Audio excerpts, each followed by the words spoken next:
Listen, relationships can get tough.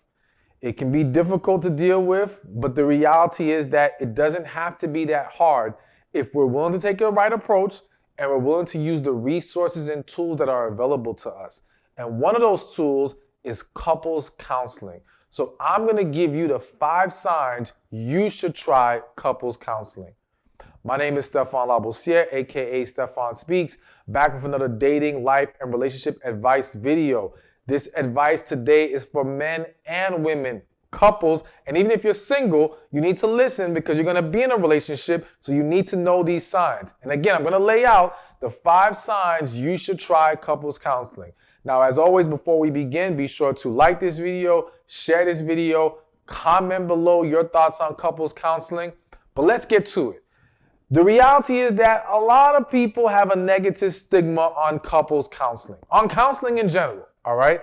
And I understand because there's a lot of people who have tried it and have seen no success. Now, I would argue the issue isn't the counseling. The issue is you were simply in the wrong relationship and the counseling actually exposed that. So it still worked. It still made it clear, all right?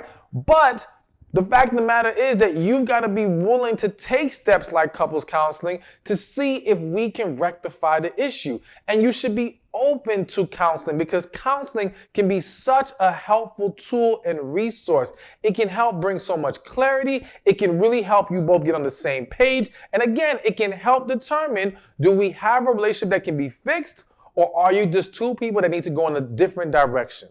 But again, because there's a hesitation to it, I want to give you some signs that you need to highly consider are telling you it's time to try some couples counseling, all right? So let's get to it. Sign number 1, your conversations with each other are getting nowhere. Listen, if you and your partner have talked and talked and talked, and whether that talking was a lot of arguing, a lot of back and forth, a lot of saying the same thing over and over again, the point remains your conversations are not producing any good fruit.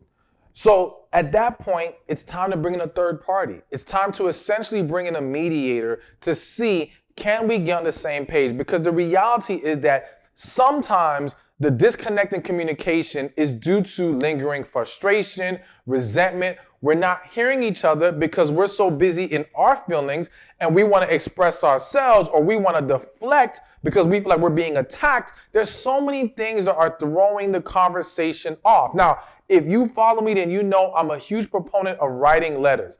And I do think trying to communicate via a letter is a great step in between the having verbal conversations and going to the couples counseling. I still think you should go to the counseling because, again, it's always going to be a beneficial thing to try out. But if you're not ready for the counseling step, I would say at least try expressing yourselves through writing, through letters. That might help clear up some conversation or clear up the communication. However, couples counseling, this is a sign that it's time to give it a try because you need that person who can moderate the conversation, who can help both sides have an opportunity to get things out clearly, who can help each side understand and process what the other is saying, all right? And they can add a different perspective that maybe both of you are not considering. So couples counseling is great there. Now, I know some of you might be thinking, or at least this is what's hitting me right now, well, why can't I just use a friend or a pastor or whatever? Listen, it's not that you can't, but I would highly suggest using someone who's a professional at this. Someone who is accustomed to these dynamics, who understands how to handle two people trying to have very tense conversations with each other, who are not biased in the situation. Because if you bring forth that friend, that family member, and sometimes even that pastor, if they have any personal connection with either of you or both of you, that brings bias into the moderation or the mediation. So you need someone who does not have that biased perspective, who has no emotional attachment to either of you. And that's why going to a couples counselor would be perfect in this situation. The number 2 sign that you should try couples counseling is that the issue has been lingering for a while. So here's what I mean.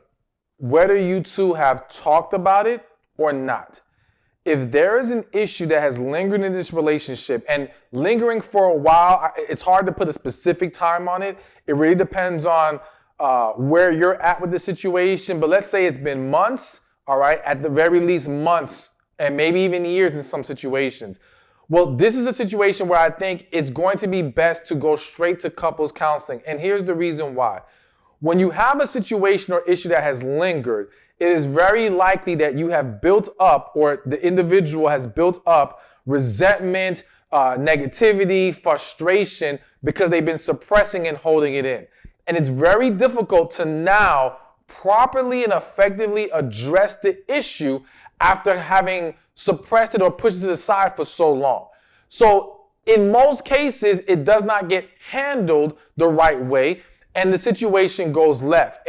Sometimes it gets worse because now everything finally comes out. Also, the person who did not know of the issue feels like, well, damn, why did you take so long to tell me? There's so much that can go wrong. So having a professional already there to help navigate through this, to also help communicate for the person who's been holding on to this issue in a way that can be more effective, is going to be very helpful. So when it's been lingering for a while, a couples counselor is, in my opinion, the best approach to take. Again, to just give you a better chance at properly addressing and resolving the issue. It's not that it's impossible to do this without the counselor, but it is a great reason or a great sign that you should try the couples counseling at that point. Now, the third sign that you should try couples counseling is you don't want to walk away, but you're not happy. So here's the thing. So many people, I don't want to use the word trapped, but so many people feel stuck in a relationship or are struggling to walk away from a relationship because for various reasons, they want to be there. They want to be with this person, sometimes rightfully so, sometimes wrongfully so, all right? And whichever one that is, it's hard to explore on your own. You need that outside party who can dissect and interpret what's going on and understand the issues that may be occurring within you as well as within that relationship. So when you're at this point of struggle where you don't want to walk away for whatever reason, but you know you're not happy there, then we need the third party to step in. Because again, at this point, we need to figure out, can this be fixed or is it time to walk away? Is the struggle to walk away due to fear, due to unresolved issues from your past? Or is it because you are with the right person, but you guys have somehow fallen off and gotten off track with each other? Which again is a fixable issue if they're truly the right person.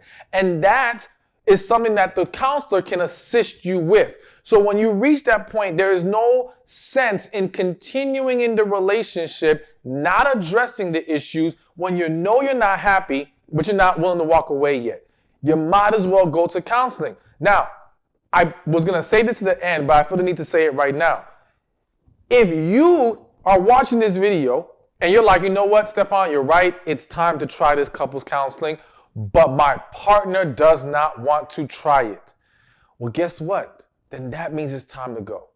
If they're unwilling to use the tools and resources out there to help improve your relationship, if they're unwilling to take the steps to make things better, and they're not giving an alternate path, because it's one thing to say, I don't want to do the counseling, but I'm not offering you anything else for us to try to make this work, then at that point, that is still showing you need to leave that relationship. Because nothing is going to improve if you stay there. And at that point, if you stay with this individual when they're unwilling to work on things, unwilling to make any changes, then you are essentially enabling them. You are essentially saying to them, it is okay for you to treat me the way you treat me. It's okay for you to let these issues linger. It's okay that I'm unhappy and I'm going to still stick by your side. That is a horrible message to send. So that is that's your other sign that it's not time for counseling, it's time to go. All right. So essentially understand, I know that's a struggle for many of you,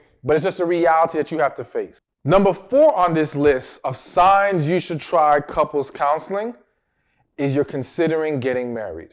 Now, I laid out a lot of, I guess we'll say negative signs, whatever you want to call it, just issues that are lingering that then are showing you need to try couples counseling. But let's just say you're happy.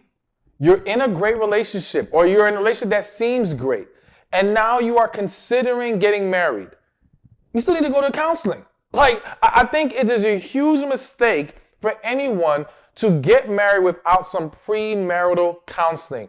You want to make sure we are not carrying any issues overlooked or staring us in the face that we just turned away from, and we're not going to carry these things into the marriage. Because I can tell you right now, marriage is a magnifier. It will either magnify the good or it will magnify the bad. But it's going to magnify something.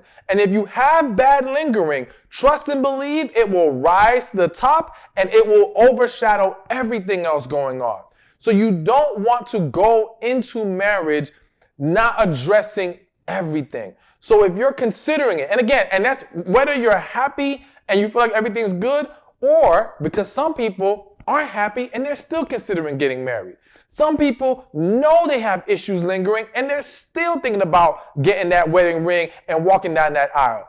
So whatever is the foundational dynamic going on here, if marriage is being considered, counseling should be done. It would be the wisest thing for you to do. It would make sense even if you don't think there's any problems whatsoever. If there's not any problems, great. Let the counselor only highlight the fact that you guys are an amazing couple and you can just move forward knowing you took all the steps and you are good to go. And the last reason why, or the last sign that you should try couples counseling is the relationship is at its breaking point. So now, I mentioned earlier about not wanting to walk away, but you're not happy. But now I'm talking about you're ready to walk away. You're ready to be done, all right? You're like, you know what? I am over this. Enough is enough. At that point, it is still good as a last hurrah. I mean, unless you really at your core already know nothing can be done here, nothing can be fixed, and you're at peace with that. And that's the key, that you're at peace at this point. Because the reason why I'm even mentioning the couples counseling is because many people have a struggle where they leave a relationship and now they're dwelling on the fact of, should I have left? Did I pull the trigger too soon? Did I give it a fair shot? And so essentially, you not feeling like you took all the necessary steps or tried everything has you still holding on to the relationship even though you left it. So now it haunts you, it lingers within your spirit, and it hinders you from having a successful relationship with anyone else. So going to couples counseling when the relationship hits its breaking point is a way for you to be able to say, I did everything I could do. So that now, if the counseling reveals what you already felt like you knew, all right, or maybe even were unsure about, that you two are not good for each other, it is time to walk away, now you have a greater peace. And now it no longer haunts you and lingers with you. So again, that's the goal here. Peace. Peace of knowing I tried my best. Or even in being able to say to this partner who does not want to let go. Because sometimes you're ready to walk away, but they're not. And they're begging you for a chance. And so, you know what? Nothing wrong with saying, okay, you know what? If you want a chance, let's go to couples counseling. Let's see what they have to say. Let's see if there's anything fixable here. But if it's not, all right, now you did your part. There's nothing left to do. And again, key word, you will have your peace about the situation and you can move freely, move forward, and you are good. Hey, thank you for watching this video. Be sure to check this one out right here, and I'll see you there. Listen to understand, not to give a rebuttal. One of the biggest problems when people try to talk to each other is that the person listening is simply waiting for their chance to